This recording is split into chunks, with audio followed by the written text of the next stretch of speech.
గోవింద అనగానే ఏడుకొండలవాడ వెంకటరమణ గోవింద గోవింద అనే మాట ప్రతి తెలుగువాడికి వెంటనే గుర్తుకు వస్తుంది. ఆ శ్రీవారి సన్నిధి కోసం ఎదురు చూసే సమయంలో భక్తుల గోవింద నామస్మరణతోనే ఆలయం ప్రతిధ్వనిస్తూ ఉంటుంది. అసలు గోవింద అనే పేరు ఎలా వచ్చింది, ఎందుకు అలా అంటారో తెలుసుకోవాలంటే గోకులం నాటి కథ తెలుసుకోవాలి.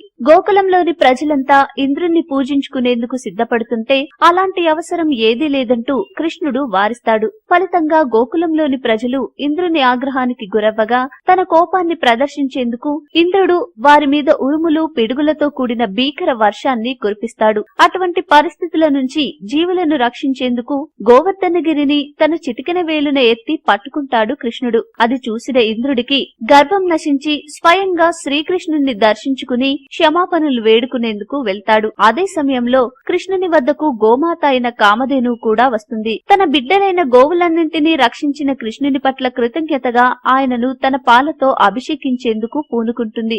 ఆ దృశ్యాన్ని చూసి పరవశించిపోయిన ఇంద్రుడు తన వాహనమైన ఐరావతాన్ని కూడా గంగాజలంతో కృష్ణుని అభిషేకించవలసిందిగా ఆజ్ఞాపిస్తాడు. అటుపై నేను కేవలం దేవతలకు మాత్రమే ఇంద్రుణ్ణి, కాని మీరు గోవులన్నింటికి కూడా అధిపతి, అందుచేత మీరు గోవిందునిగా కూడా పిలువబడతారు అని పేర్కొంటాడు. అప్పటి నుంచి అలా కృష్ణుడు గోవిందుడు అన్న నామంతో పూజలందుకుంటున్నాడు. మీకు ఈ వీడియో నచ్చితే లైక్ చేయండి, మీ ఫ్రెండ్స్ తో షేర్ చేసుకోండి, కానీ సబ్స్క్రైబ్ చేయడం మాత్రం మర్చిపోకండి. Thanks for watching.